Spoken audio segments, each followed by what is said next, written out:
If you suffer from heartburn, indigestion, stomach distress due to excess acidity, try Bisodol. By neutralizing excess acids, Bisodol soothes irritated membranes, does a thoroughgoing job of bringing amazingly fast relief. Take as directed. Get minty-flavored Bisodol, Bisodol, tonight. Only 25 cents at all druggists. The following program will be interrupted to bring you any late news development.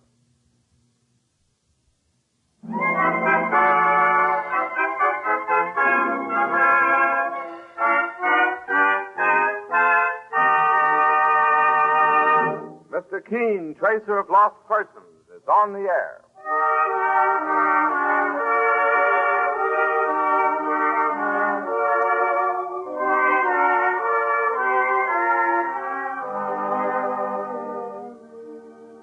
Ladies and gentlemen, Colonos Toothpaste presents Mr. Keen, Tracer of Lost Persons, one of the most famous characters of American fiction and one of radio's most thrilling dramas.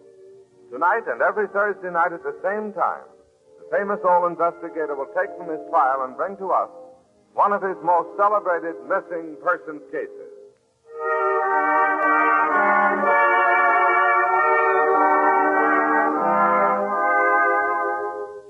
Has your dentist ever warned you not to use anything harsh or gritty when cleaning your teeth? If so, you'll be glad to know that Colonos toothpaste contains no grit, no pumice, nothing that could possibly scratch precious tooth enamel. While Colonos helps clean and polish teeth with unsurpassed effectiveness, it does so with complete safety. And remember this, Colonos tastes as bright as it cleans. You'll love the fresh, clean, cool feeling that Colonos gives your whole mouth. It's a grand waker-upper of mornings, a grand picker-upper if you smoke too much. Tomorrow, join the thousands who start their day the Colonos way. You can get Colonos at any drugstore tonight. K-O-L-Y-N-O-S. Colonos toothpaste.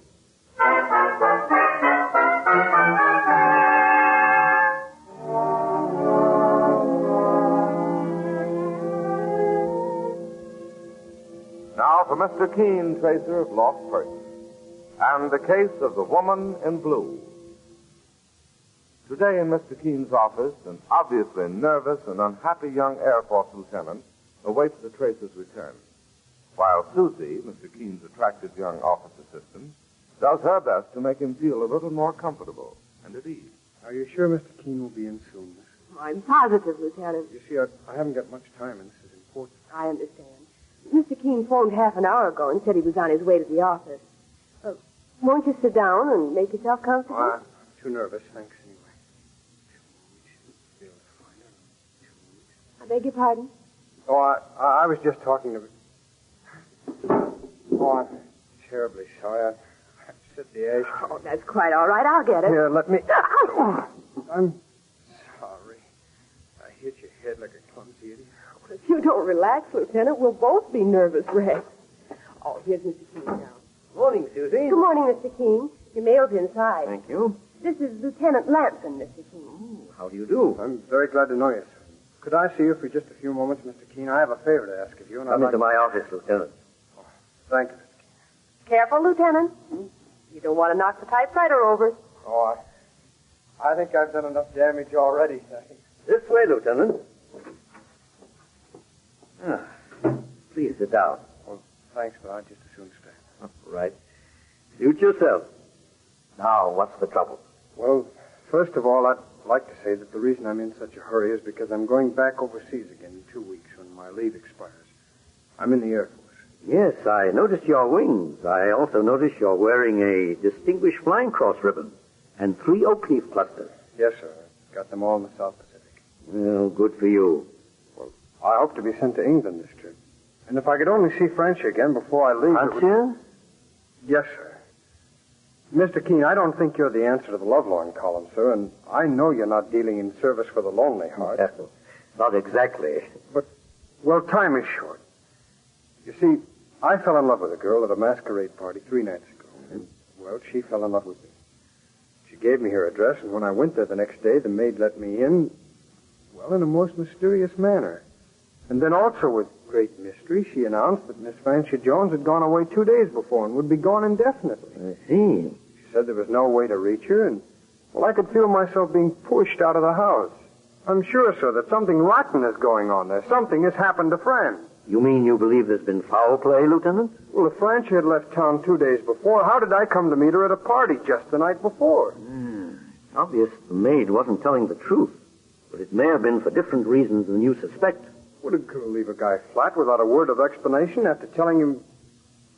Well, after telling him... What? Well, the things she told me. No. Let's relax, Lieutenant. This thing may not be as bad as you think it is. Well, then you'll help me, Mr. King? I'd like to know who wouldn't help a man in uniform. Just a moment. Yes, Mr. King? Susie, would you come in here with your book, please? Yes. I want Susie to take down certain details concerning Miss Jones. Oh, I'll be glad to give them to her, sir.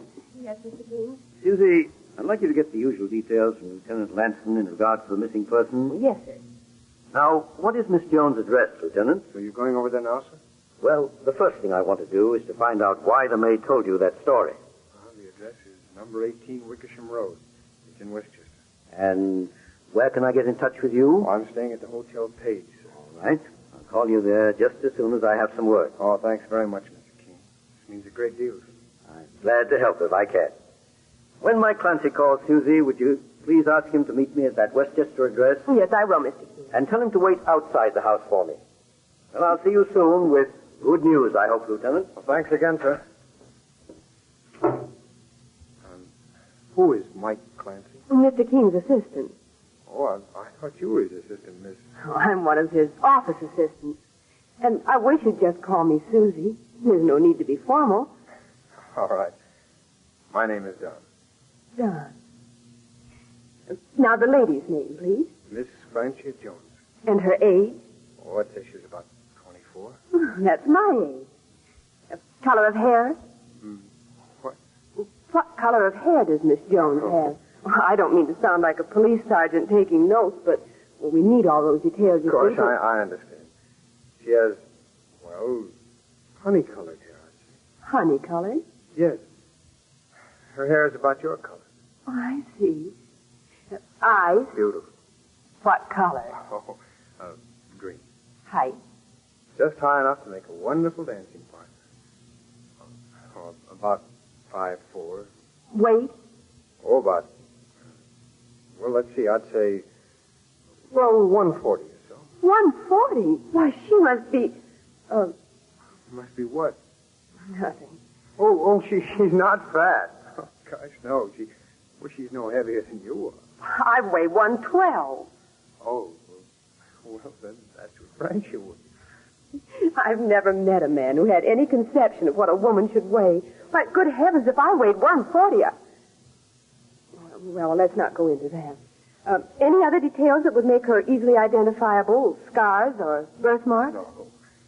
No scars. But what a smile.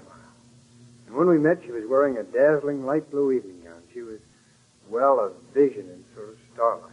Well, the smile won't help, and neither would the evening gown. Well, is that all? Yes, thank you. Well, I guess I'd better go now. Well, we know where to get in touch with you, Lieutenant, if we need any further details. Yes. Thanks a lot. Oh, Lieutenant, Yes? don't worry.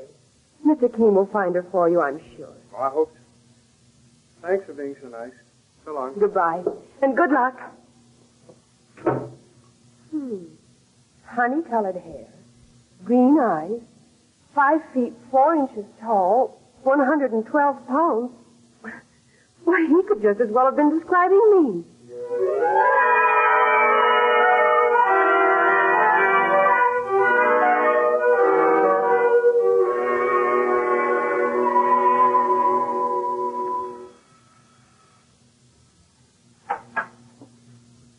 Yes, sir? Is Miss Jones at home? Miss Jones? Why, yes, isn't it? I'm sorry. She's out of town. Who is it, Anna? Anna? Yes, ma'am. Who is it? A gentleman to see you, ma'am. Are you Miss Jones? I'm Mrs. Jones. That'll be all, Anna. Yes, ma'am. There's no Miss Jones living here? No. May I ask who you are? My name is Keene. I'm a special investigator. the moment I'm working with Lieutenant Lanson. Oh, Don. Were you at home yesterday, Mrs. Jones, when Don... Yes, I was, Mr. Keene. Then, may I ask why? Before you go any further, let me tell you my side of the story. I wish you would, Mrs. Jones. I feel so ashamed of what I did to Don. I know I owe you an explanation. You owe him the explanation, Mrs. Jones. But please go on. Well, I'm married, as you know now. Before my marriage, I was something of an actress. I might have had a career, perhaps, if I'd tried hard enough. At any rate, I married Everett 3 years ago. Everett Jones is your husband? Yes. You've heard of him, Miss Keene? Wasn't he indicted for fraud some months ago? Well, he was indicted, but the charge was never proved.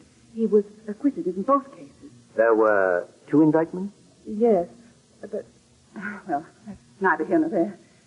I fell in love with Everett because I knew he could support me in the way in which I wanted to live. I know he's a wealthy man, Mrs. Jones, but what has all this to do with Don Lanson? Well, I'm coming to that. My husband pays a great deal of attention to his business, and I resent being neglected. Lately, I've gotten into the habit of going to the theater alone, often dining alone. It's not very entertaining, I assure you. I imagine it isn't. The other night, I decided to attend that masquerade ball. I had dinner at the Club Palermo, and then went to the dance. I met Don there, as you know. I knew he wanted fun and relaxation, and I didn't want to spoil the illusion by saying I was married. The whole affair was entirely innocent, Mr. Keene. Innocent? When you permit a young soldier to fall in love with you, a married woman? I didn't realize he'd go so far. Oh, I admit it was the worst sort of brainless reasoning. I had no idea he'd fall in love. It's surprising, too, for I'm 10 years older than he is, though I don't look it when I meet up. When he showed up the following day, you decided to end the matter by pretending you were gone, is that it? Yes. I'm afraid my maid spoiled things. But I didn't want to hurt the boy. I just wanted to end the affair as quickly and as painlessly as possible. I agree with you there, Mrs. Jones. A quick ending was the only solution. If you could only understand how lonely I was, and how lonely Don seemed to be. I know I was wrong, Mr. Keene, but that night I just couldn't tell him I was married. May I ask what you propose to do now, Mrs. Jones? I don't know. Naturally, I wouldn't want my husband to know about this, and I certainly don't want to hurt Don. Don's feelings are my chief concern right now. I understand that, Mr. Keene. And if there was anything you could do to make it easier for Don and for me, I'd greatly appreciate it. I don't mean to be unkind, but I hope you've learned your lesson, Mrs. Jones. Why, I have. I assure you I have. I'm ashamed and sorry. Please, believe me. Well, I'll do the best I can. Thank you, Mr. Keene. Thank you so much for understanding. I only hope, Mrs. Jones, there's nothing more to this case. More? Yes. Oh, I assure you there isn't. That remains to be seen. Goodbye, Mrs. Jones.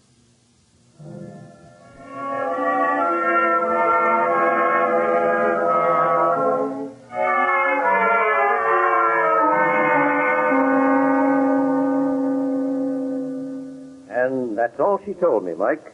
Well, now, did it sound like the truth, Mr. Keene? It sounded that way, yes. Ah, but she said she was an actress, sir. That's right. And, sure, she had no trouble pulling the wool over the lieutenant's eyes. Evidently not. Then maybe this is all just a gag. How do you mean, Mike? Well, I mean, sir, that, maybe the husband is in on it. Frankly, I had the same thought. And sure, who knows what they may be trying to pull on this lad, Mr. Keene. Sure, the husband's had a brush or two with the law before. But could it be possible that anyone would be low enough to use a soldier, a man who's risked his life for his country and his people, time and time again, as a cat's paw? She didn't seem to have any worries about stringing the lad along in the first place, sir. You may be right, Mike. And if you are, I'll make them both regret it as long as they live. This case bears watching, there's no doubt about it. I'll say so, sir. Meanwhile, I'm not going to say anything to the lieutenant. Not before I find a way to break the news without upsetting him too much. Call him on the telephone, Mike, and ask him to meet us back in the office in an hour. I'll do that, sir. Perhaps we can work something out for Don. Yes. And get to the bottom of this other business at the same time.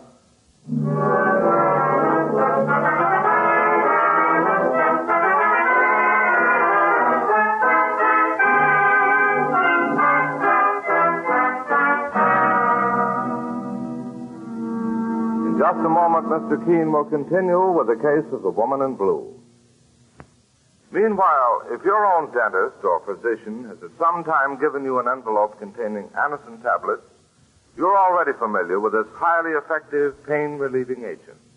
For Anacin relieves the pains of simple headache and minor neuralgia incredibly fast. And here's the reason. Anacin is like a doctor's prescription. That is, not just one, but a combination of active and medically proven ingredients. Anacin comes in handy boxes of 12 and 30, or bottles of 50 and 100 at any drugstore. Take only as directed. Anacin. Anacin. Now back to Mr. Keene and the climax to the case of the woman in blue. Returning to his office with Mike Clancy, his assistant, Mr. Keene finds Lieutenant Lanson awaiting him. Did you find Fran, Mr. Keene? Did you see her? Yes, I saw her, Don. Oh, and she's safe? Perfectly safe. Well, then why did she... Don, I don't mean to keep you in suspense, but there's very little I can tell you at the moment. Mr. Keene, you said... However... Yes, sir? There's a nightclub called the Club Palermo. Do you know where it is? Yes, I've been there once or twice. Perhaps if you had dinner there tonight, you might find your friend. I understand that she is seen there often. But don't you think it might be better if I went back to her home? No, Don, I definitely do not. Take my advice, son. Drop into this place this evening. You may be pleasantly surprised. Will you and Mr. Clancy here come with me, sir? I think Susie would be a better bet to accompany you, Don. Mike and I would hardly make good dancing companions. Oh, I don't think I'd feel much like dancing. I just want to see Fran and talk to her once more before I leave. There are certain reasons why I prefer not to go. And you really shouldn't go alone. Oh, very well, sir. But you'll find Susie a very sympathetic and interesting companion, if you'd care to take her. Oh, I'd be glad to, sir. Good. When she returns to the office, I'll ask her if she's free. Perhaps if you call the office later on, then you could make all the arrangements. All right, thank you, Mr. Keene. And tomorrow morning, call me back and let me know how you made out with Francia. I will, sir. If you say it's the way it should be done, well, that makes it okay with me. Thank you for your confidence, Don. I'll talk to you tomorrow then, sir. Goodbye. Goodbye, Don. Oh, goodbye, Mr. Clancy, and thanks a lot. Oh, not so, Lieutenant. Will he really meet her there, Mr. Keene? I doubt it, Mike. Francia Jones does go there alone occasionally, but I'm sending him there for a different reason. What, sir? Perhaps he is not quite as much in love with Francia as he thinks he is. A soldier on leave sometimes puts a little too much emphasis on romance, and it's easily understandable. I know what you mean, boss. Francia seemed to be the first American woman he'd met since coming back from the South Pacific. Now, if he met others and talked to them, danced with them, he might find his attitude changing a bit. Sure, and you may be right, sir. Another thing that startled me was Susie's resemblance to Francia. Susie is much younger, of course, and not brittle and superficial like Mrs. Jones, but Susie should be a good substitute to begin with. And she might do him a lot of good. At any rate, we'll see soon enough.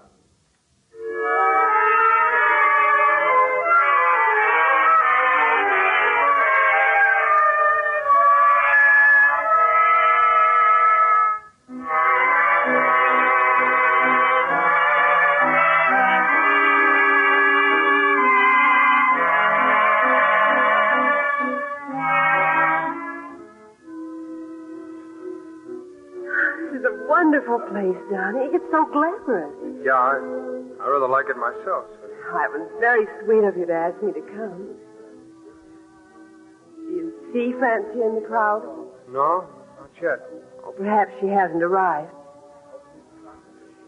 It's awfully good dance music, don't you think? Yeah, it's a pretty good band. Oh, I'm sorry. Would you like to dance, Susie? I'd love to. There's no point in just sitting here watching the people come in, is there? No.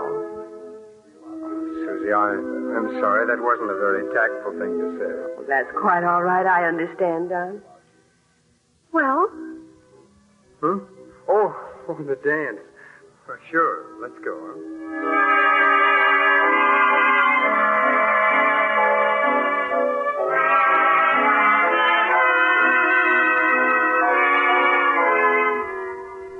I love this song. So do I.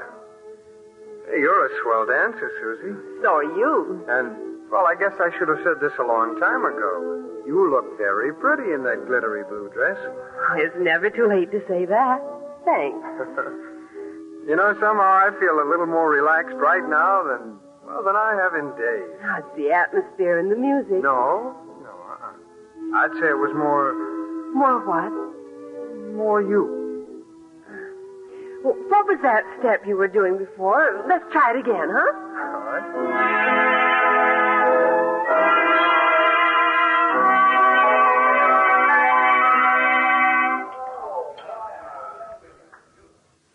Oh, do you know how long it's been since I had lobster thermidor? I guess they don't serve a dinner like this out in the South Pacific. K rations are a banquet out there. You know, we think we know what you soldiers go through, but we really don't here at home. Oh, we're not kicking. We've got a job to do, and we do it, that's all. Where'd you get that ring, Susie? Oh, it's a graduation ring. I know that. I mean, what school? Oh, you wouldn't know it. It's a small college out west. Oh. Do you have any folks here in New York? No, I live alone. Oh, that must be tough. Not really. I read a lot and go to concerts. Do you like concerts? Oh, I'm crazy about them. But let's talk about Francia. I know you'd prefer that. Well, I remember discussing music with her. She wasn't very interested, I guess. Susie, who's your favorite composer? Bach. Why, that's mine, too. Well, strangely enough, I also like Gershwin. Well, so do I. Well, tell me some more about Fran. She must be charming. Wow, she's very beautiful. She speaks like, well, you know, like an actress. With distinction? Yeah, that's it. You know, Susie, you have that quality, too. In a different way. A way I like. Is she a good dancer, too? Very good. And that reminds me, so are you. How about another dance? Love it. Let's go.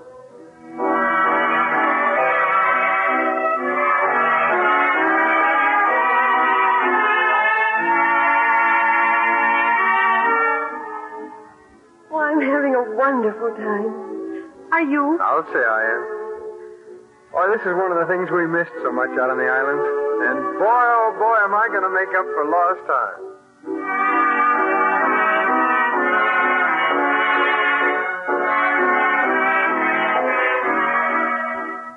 No sign of Francia yet? I don't see her.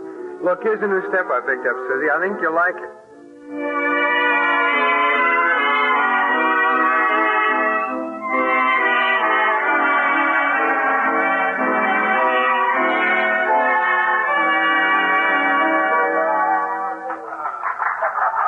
I guess the orchestra's taking a rest. Oh, I wish they wouldn't. Just when I was, well, getting used to holding you in my arms, too. Susie, you're... Well, what's the matter, Don? What? Look, there's Fran sitting at that table over there with a man. Oh, will you go on over and speak to her, and I'll... No, Susie. No, you're my date for tonight. Besides, well, I'll just say hello to be polite. Come on. Good evening, Fran. Don, how are you? Fine, thanks. Oh, this is Miss Hargrave. How do you do? How do you do?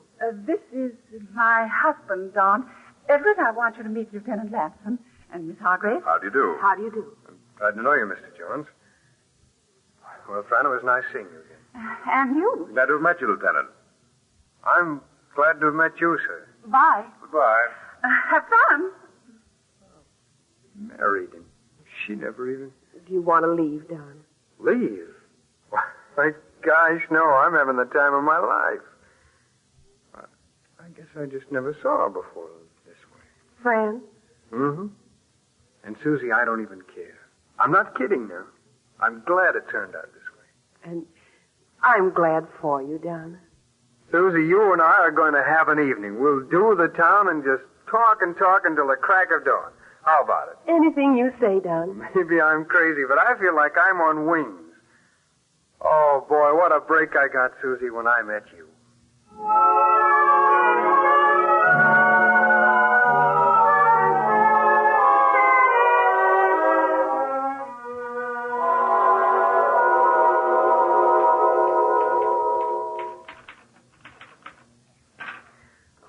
Dear, if I keep making these mistakes. Good morning, Susie. Good morning, Mr. Keene. Oh, excuse me, sir. You look tired. I'm afraid we were out very late last night, Mr. Keene.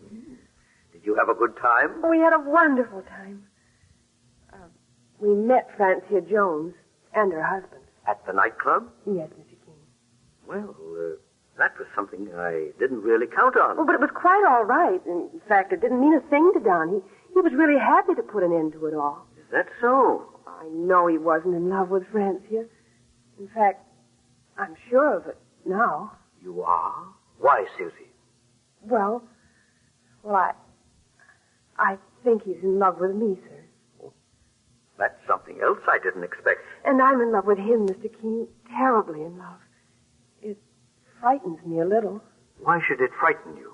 Well, I just can't make up my mind about him. Could such love be real? A man who changes so quickly, would he change that way about me, too? I doubt it, Susie. And I'll tell you why.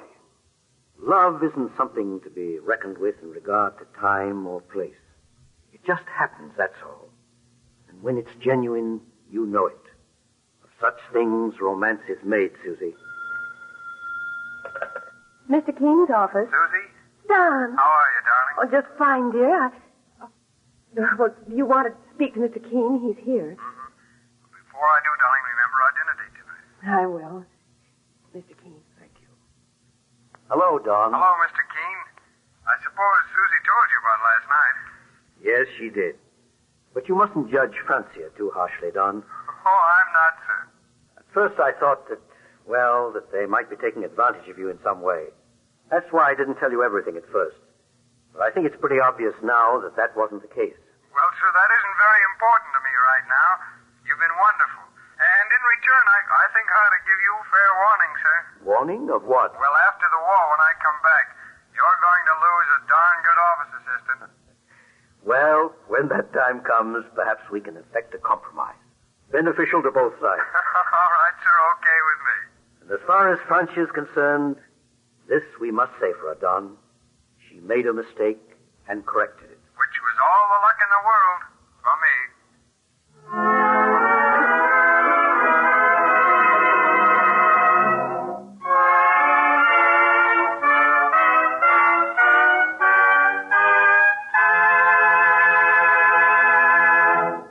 Do wartime changes make your dentifrice taste different nowadays?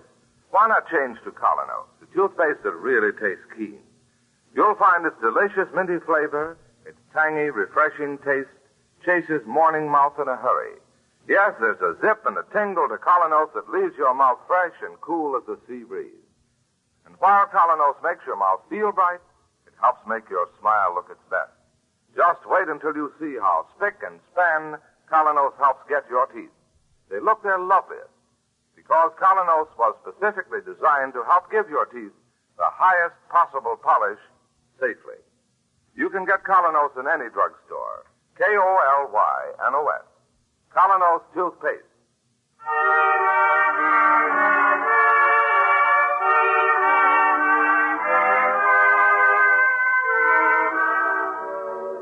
You've been listening to Mr. Keene, Tracer of Lost Persons. On the air every Thursday at the same time over this network.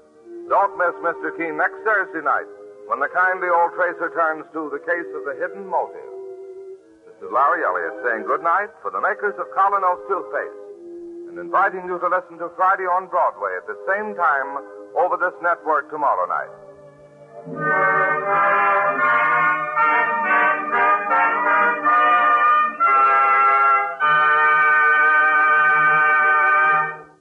Housewives, here's a fast, sure way to keep your home free of stinging, germ-carrying flies poison mosquitoes. Use Black Flag insect spray. One touch and pests are doomed. Every batch is bug tested for sure death. For offensive pests like ants and roaches, get Black Flag powder. Both on sale at leading stores anywhere.